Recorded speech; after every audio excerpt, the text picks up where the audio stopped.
reka nongere mbasuhuze kandi mbifurize kugira ibihe byiza inshuti bakunzi ba Ibendera TV zirikomeze neza kandi mukomeje kugira ibihe byiza. Uyu munsi ndabibutsa ko turi kwa mbere ni tariki 8 z'uku kwezi kwa gatandatu mu mwaka wa 2026.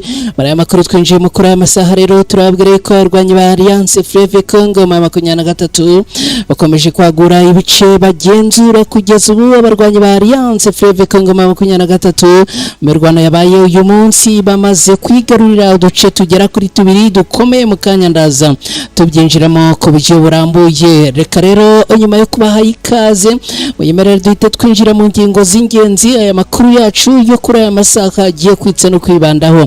Agace ka Mikenke muri Kivu y'Amajyepfo abarwanyi ba Alliance Fleuve Congo mu 2023 bamaze kwigarurira hose bakambuye ingabo z'igisirikare cya leta ya Congo zifatanyije n'abarwanyi b'igisirikare cy'u Burundi. Turaza kubirebera hamwe ku buryo burambuye muri aya makuru kandi uraza kunyemerera tuze kwerekeza muri Ruvungi. Mbabwire ko kugeza ubu tuvugana Ruvungi yinjiye mu mazi abira ni nyuma yuko bivuga ko hamaze kudiployingwa abasirikare benshi cyane batayo ndibuze kukubwira zo mutwe wa Hibu bamaze kuhagera. Turabyinjiramo ku buryo burambuye muri aya makuru kandi uraza kunyemerera tugaruke ku magambo amaze gutangazwa n'umwe mu bayobozi ba Alliance Fleuve Congo mu 2023 aca amarenga yuko abarwanyi gahunda yabo iri hafi bagiye kwerekeza Beni. Turabyinjiramo ku buryo burambuye hamwe namwe muri aya makuru.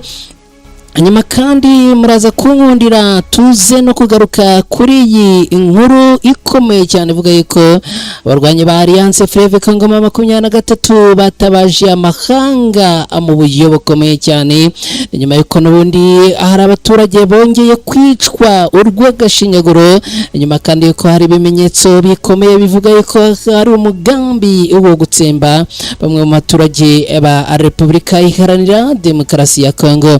Turi muri aya makuru kandi muraza kunyemerera tuze kwerekeza Mberwa tubabwire ko aka gace nako kigaruriwe na karere. Aka karere nako kamaze kwigarurirwa n'abarwanyi ba Alliance Fleuve Congo mu 2023. Turaza kurebera hamwe operation zakozwe kugira ngo aka karere nako akaze kwinjira mu maboko y'abarwanyi Ebentare za Sarambwe. Nshuti bakunzi ba Ibendera TV mudukurikiye kandi turababwira ko Beni abahinzi amaze kuzamura icyo navuga yuko ari intabaza yabo. Baravuga yuko ngo bashidikanya ku mikorere ya FARDC n'abarinzi ba parike ya Virunga. Hanga turaza kubisesengura ku buryo burambuye turebere hamwe ibijyanye n'aya makenga y'abaturage icyo mu by'ukuri agamije.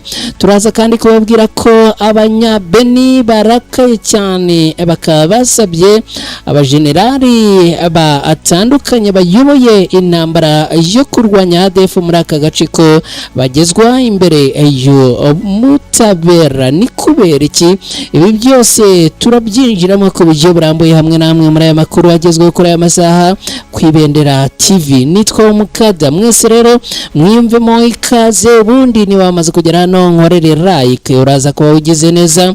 Niba ari bwo bwa mbere ugeze ku Ibendera TV nkorere subscribe uraza kuba ukoze cyane. Nanashimira cyane mwe mwamaze kwinjira mu muryango mugari w'abakunzi bacu hano ku Ibendera TV. Ubwo ndavuga mwe mwakoze like, ndavuga mwe mwamaze gukora subscribe hano ku Ibendera TV. Mwese rero andi munyemerere ibintu tubigenze gutya ayuma mu kanya gato cyane ngaruke twinjira muri aya makuru ku buryo burambo. Ikaze.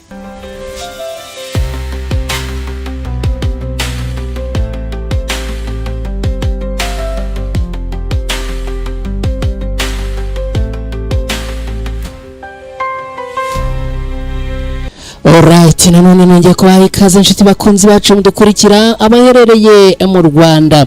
Bahaye ikaze abantu mudukurikira mu bihugu bitandukanye bya Afrika, namwe mbahaye ikaze. Nongeye guha ikaze abantu mudukurikiye muherereye mu bihugu bya kure cyane yo za Burayi, yo muri Amerika, muri za Australia, Canada, ahandi hose abantu mudukurikiye muherereye muri ibyo bice mwese mwiyumvemo ikaze.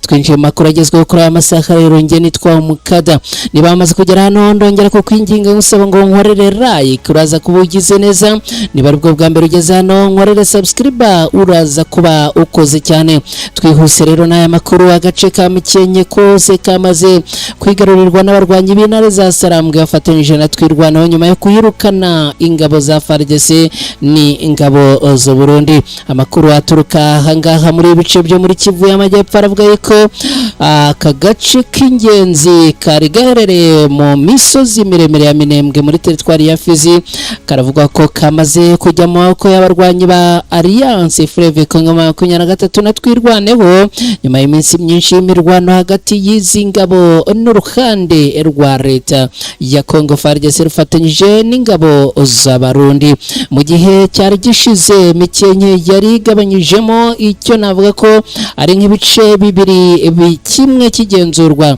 n'abarwanyi ba Alliance Fleuve Congo 23 ahandi hagenzurwa n'abo ku ruhande rwa leta ya Congo fatanyije n'igisirikare cy'u Burundi hari ibice byari birimo kugenzurwa rero na twirwana bafatanyije n'izi ntare za Sarambwe ibingibi rero bakaba babyongereyeho noneho ibindi bice byagenzurwaga n'igisirikare cya leta ya Congo FARDC igisirikare cy'u Burundi ndetse n'abarwanyi ba Wazalendo bityo rero ubu tuvugana Mikenke yose yabaye tombe amakuru ava mu misozi ya Haut Plateau muri Minembwe aravuga ko imirwano ikaze yari imaze iminsi ibera muri iyi misozi ikikije Mikenke cyane cyane mu bice byegeranye n'inzira ziganisha muri Minembwe centre muri Rugezi ndetse na Bijombo abaturage bavuga ko mu minsi yashize ahabereye imirwano ikomeye cyane ari nayo yakomeje gukomera bikaza kurangira rero ubu tuvugana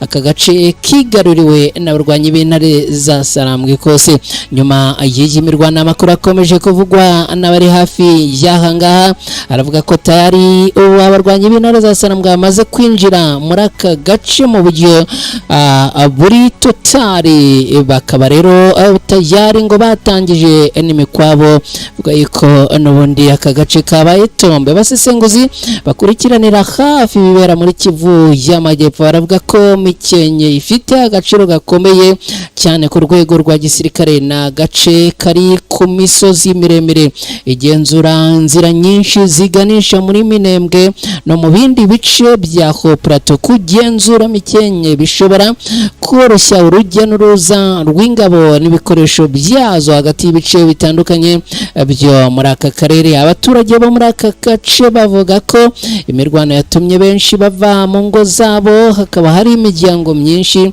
yamaze guhungira mu bice byegeranye na Minembwe centre mu gihe abandi berekeje misozi iri kure y'imirwano bamwe bavuga ko ubuhinzi n'ubucuruzi byahagaze kubera imirwano ikomeye umwe mu baturage bavuganye n'Ibendera TV yavuze yuko abantu benshi bakomeje gukurikiranira hafi uko ibintu bihagaze nyuma y'izi impindura ari nako bavuga ko abatari bakeya bamaze guhunga yageze ati Mikenke yari maze igihe irimo impande ebyiri ubu bavuga ko ubu biravuga ko hose hamaze gufatwa hakaba harimo kugenzurwa n'abarwanyi b'intare za Sarambwe izi mpinduka zibaye mu gihe imirwano ikomeje kuvugwa mu bice byinshi bya Haut Plateau na muri Minembwe aho impande zitandukanye zikomeje guhatanira kugenzura imisozi n'uduce bifatwa nk'ingenzi mu rugamba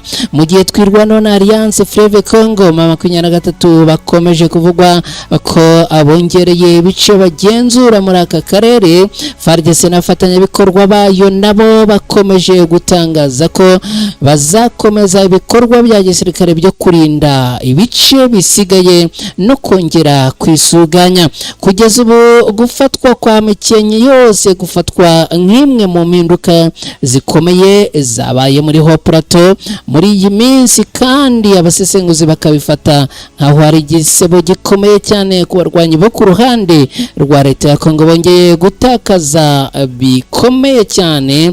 Abasesenguzi benshi bavuga ko bishobora kugira ingaruka ku cyerekezo cy'imirwano irimo kubera muri Fizi na Minembwe ni muri Kivu y'Amajyepfo muri Repubulika Iharanira Demokarasi ya Kongo. Amakuru akavuga rero ko hongeye kwigarurirwa n'abarwanyi b'intare za Sarambwe nyuma y'imirwano ikomeye cyane bahirukanye igisirikare cy'u Burundi. Nshuti bakunzi bacu mudukurikiye hano ni Kwibendera TV, ni munyemerere dukubite tubangura twerekeze Ruvungi. Kugeza ubu muri Ruvungi ibintu byahindutse kandi byafashe intera yo ku rwego rwo hejuru. Amakuru akomeje kuvugwa mu bice bya Plaine de Ruzizi muri teritwari ya Uvira, aravuga ko hari ingabo nyinshi za FARDC zo mutwe udasanzwe uzwi ku izina rya Kibu zageze mu gace ka Ruvungi mu rwego rwo kongera imbaraga za gisirikare muri aka karere kamaze igihe karimo umwuka mubi w'intambara. Nk'uko amakuru ava muri aka gace abivuga, izi ngabo zoherejwe nyuma y'iminsi mike havugwa ibikorwa bya gisirikare byakajijwe mu duce twa Katogota, Ruvungi na Sange. Aho hose rero impande zihanganye zikomeje gukomeza ibirindiro no kohereza abasirikare benshi n'ibikoresho byinshi. Abaturage batuye hafi y'aho izi ngabo zageze bavuga ko mu minsi ishize hagaragaye imodoka nyinshi za gisirikare zerekeza ku murongo w'imbere, ibintu byateye impungenge. Bamwe mu baturage batinya ko imirwano ishobora kongera kubura. Umwe mu baturage batuye hafi ya Ruvungi yagize ati, tumaze iminsi tubona abasirikare benshi banyura hano berekeza imbere. Abantu benshi bafite ubwoba bwo ko gashobora kongera kubura, imirwano ikaze cyane. Ruvungi ni agace gafatwa nk'ak'ingenzi cyane kubera ko akari hafi y'umuhanda uhuza Uvira n'ibindi bice bya Plaine de Ruzizi. Abasesenguzi bavuga ko ufite ububasha muri aka gace abafite amahirwe yo kugenzura inzira nyinshi z'ingenzi zikoreshwa mu bikorwa bya gisirikare no gutwara ibikoresho. Amakuru atandukanye kandi avuga ko impande zihanganye zombi zikomeje kongera imbaraga mu bice bya Plaine de Ruzizi. Mu minsi yashize havuzwe ibikorwa bya gisirikare hafi ya Katogota, Ruvungi ndetse no mu nkengero za Sange, aho abaturage benshi bavuga ko abumvishe urusaku rw'amasasu menshi yoroheje na akomeye. Ibi byabaye mu gihe ibiganiro by'amahoro biri kubera mu mahanga bikomeje guhura n'imbogamizi, aho buri ruhande rushinja urundi kutubahiriza imyanzuro y'ibiganiro no gukomeza ibikorwa bya gisirikare ku rugamba. Abaturage bo muri Ruvungi ndetse no muri Katogota bavuga ko ibi bahangayikishije cyane ari umutekano wabo n'ingaruka zishobora guterwa n'indi mirwano. Bamwe bavuga ko batangiye kubika ibikoresho byabo by'ingenzi no gutegura aho bahungira mu gihe ibintu byaramuka birushijeho kuzamba. Nshuti bakunzi ba Ibendera TV, ni munyemerere dukomeje n'aya makuru agezweho kuri aya masaha ku Ibendera TV. Twongere kandi tubibutse gukora like, uraza kuba ugize neza no gukora like. Ndagushimira cyane wowe wabikoze, ariko kandi ndanashimira nawe ugiye kubikora. Ni twerekeze ku magambo rero y'umuyobozi wa teritwari ya Rucuru, aho amaze gutangaza cyangwa se guca amarenga y'uko Alliance Fleuve Congo 23 igiye kwerekeza Beni mu gihe ikibazo cy'umutekano muke gikomeje guhangayikisha abaturage bo mu burasirazuba bwa Repubulika Iharanira Demokarasi ya Kongo. Amagambo aherutse kuvugwa na Ephraim Kabasha, umwe mu bayobozi b'inzego z'ubuyobozi muri Rucuru, akomeje gukurura ibitekerezo byinshi ku mbuga nkoranyambaga no mu nzego za politiki. Kabasha yavuze ko ikibazo cy'umutekano kimaze imyaka myinshi cyugarije teritwari ya Beni n'intara ya Ituri gishobora kubonerwa umuti urambye igihe M23 yaba igeze muri ibyo bice.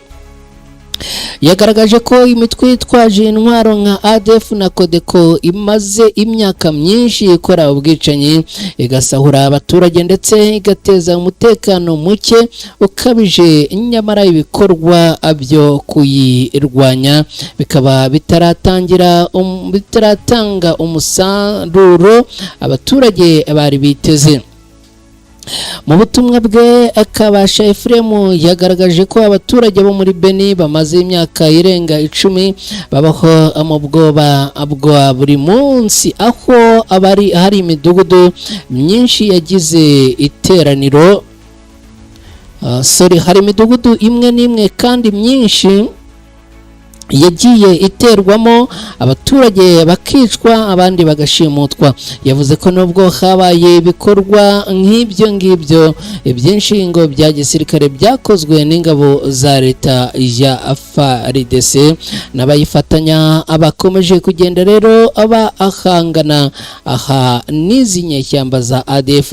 Ikibazo cya ADF nyamara ariko gikomeje kuba ingorabahizi, aho uyu yagize ati Ephraim Kabasha yagize ati iyo urebye ubwicanyi bumaze imyaka bukorerwa abaturage ba Beni usanga hakenewe uburyo bushya bwo gukemura iki kibazo. Niba abantu M23 yagenda ikazana niba M23 igera ahantu hakaza umutekano yagenda bikazamba, abaturage nibo barambiwe ibyo bavuga yuko ngo ari ubuyobozi bubi. Aya magambo yakurikiwe n'impaka zikomeye, aho bamwe bavuga ko ari ubutumwa bugamije kwerekana ko hakenewe impinduka mu micungire y'umutekano muri ibyo bice, mu gihe abandi babifata nk'ubutumwa bwa politike bushobora kongera ubushyamirane hagati y'impande zitandukanye kandi zihanganye muri iki gihugu cya Repubulika Iharanira Demokarasi ya Kongo. Beni ni kamwe mu duce twibasiwe cyane n'ibikorwa bya ADF mu myaka yashize. Raporo zitandukanye zigaragaza iharanira y'uburenganzira bwa muntu rigaragaza ko abaturage ibihumbi byinshi bamaze kuhasiga ubuzima, mu gihe abandi benshi bahunze ingo zabo kubera umutekano muke. No mu ntara ya Ituri umutwe wa Codeco wakomeje guhishinjwa ibitero byahitanye abaturage benshi ndetse bikanangiza ibikorwa remezo n'ubukungu bwinshi. Shiti bakunzi bacu mudukurikiye akana kwibendera TV ni munyemerere twita dukubita tubangura tubabwire ko arwanya umutwe wa M23 batabaje amahanga bavuga ko FARDC ikomeje gutera abaturage ibibazo bikomeye cyane, aho iri kubagaho ibitero ikoresheje indege zo mu bwoko bwa drone. Umutwe wa Alliance Fleuve Congo M23 wongeye gutabaza amahanga n'imiryango mpuzamahanga ushinja ingabo za leta ya Congo gukomeza kugaba ibitero mu bice bya Minembwe no mu misozi miremire ya Fizi, aho abavuga ko abaturage basanzwe aribo bakomeje kugirirwaho ingaruka zikomeye zijyanye hanini n'ubu konje. Mu itangazo yashyizwe ahagaragara na Minisitiri n'uruhande rwa Minisitiri cyangwa se n'uruhande rwa Alliance Fleuve Congo M23, uyu mutwe uvuga ko mu minsi ishize habaye ibitero byinshi byakozwe hifashishijwe indege zitagira pilote zizwi nka drone. iki rero kikaba gikomeje kuba ikibazo gikomeye cyane, aho imiryango mpuzamahanga ikomeje kwamagana abarwana muri leta ya Repubulika Iharanira Demokarasi ya Kongo kwirinda ibikoresho bya drone kubera ko ngo zigabwaho batabanje kugenzura. Ikindi kandi ngo ntago zigaragara zirimo kwica abasirikare nk'uko rero ziba zagenewe, ahubwo ngo birimo no kurangira hapfuye n'abasivile. Alliance Fleuve Congo 23 ivuga ko ibisasu byarashwe muri tumwe mu duce two muri Haut Plateau byatumye abaturage bakanguka, abenshi bahunga ingo zabo, abandi barara mu bihuru, abandi barara mu ntoki. Ni ibintu bibabaje kandi bikomeye. Kugeza ubu rero aba barwanyi ba Alliance Fleuve Congo 23 bavuga ko hari imiryango myinshi ikwiriye cyase kwije imyirondoro abasaba. Gusa nanone ibintu bikaba bikomeje kugenda abizamba.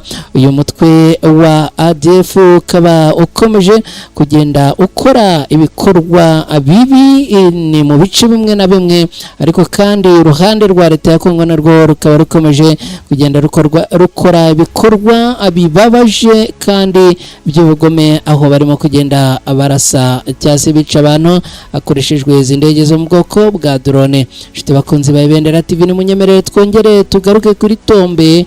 Kanya nari maze kuyivuga, reka rero munyemerere nongere nyigarukeho kanyuma aturambure neza ibyayo. Ubu tuvugana amakuru aravuga yuko abanyi ba Alliance Fleuve Congo 23 bamaze kwigarurira agace ka Mberwa. Kugeza ubu aka gace kigaruriwe na M23 nyuma y'imirwano ikomeye. FARDC yasubijwe inyuma mu bice bya Masisi.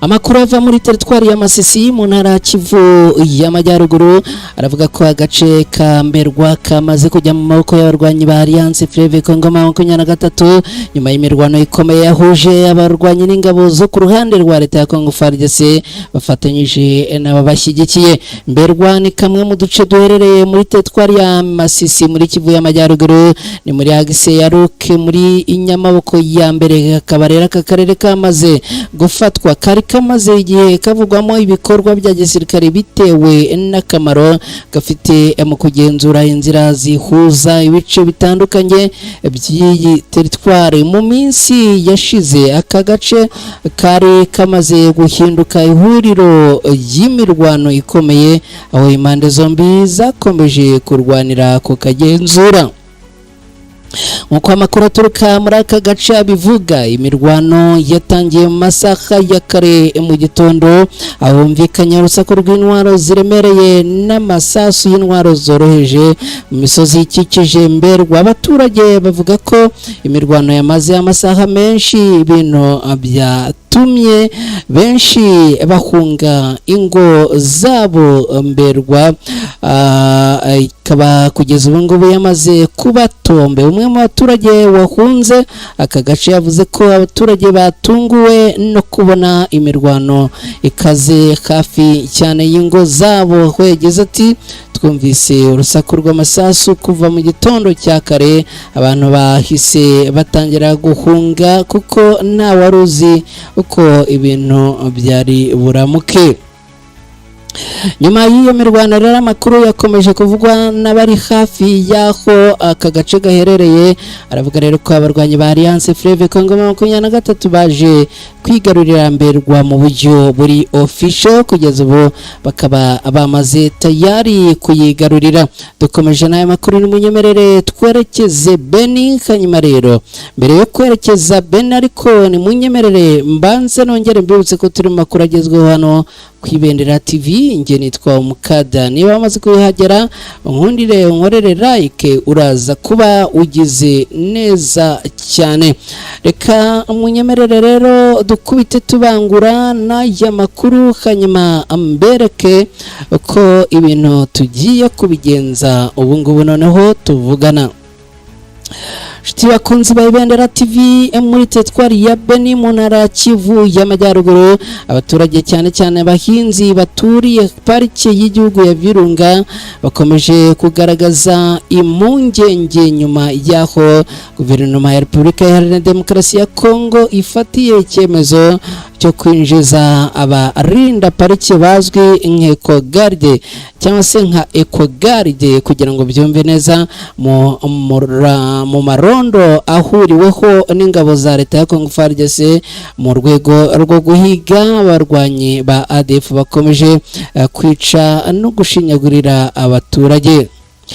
Nubwo ubuyobozi buvuga ko iki cyemezo kigomba gukemuka vuba, ariko abaturage baravuga ko ngo bafite impungenge zaba bashyizweho kugira ngo barinde uyu umutekano.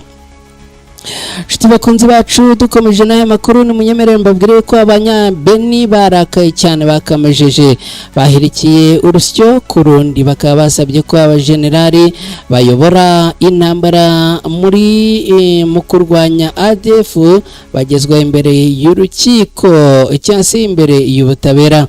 Mu gihe ubwicanyi bukomeje guhitana abaturage bo mu burasirazuba bwa Repubulika Iharanira Demokarasi ya Kongo, ijwi ry'abaturage abo muri Beni rikomeje kuzamuka risaba ko habaho ubutabera ku miryango yabo n'ibyabaye mu myaka irenga 10 yose imaze, kandi n'ubu ngubu barugishyigikiranye. Kugeza ubu ngubu rero ibintu bikaba byongeye gufata isura yo ku rwego rwo hejuru. Shiti bakunzi ba Ibendera TV mudukurikiye muri aya makuru, ni munyemerere twerekeze ku musozo. Mbashimire cyane mwese mwabanye natwe, nizere ko mukomeje kumererwa neza, nizere ko mukomeje kugubwa neza. Hanyuma rero mwese mugire ibihe byiza. Gahunda za Ibendera TV nazo zirakomeza mwese. Bye, ciao ciao.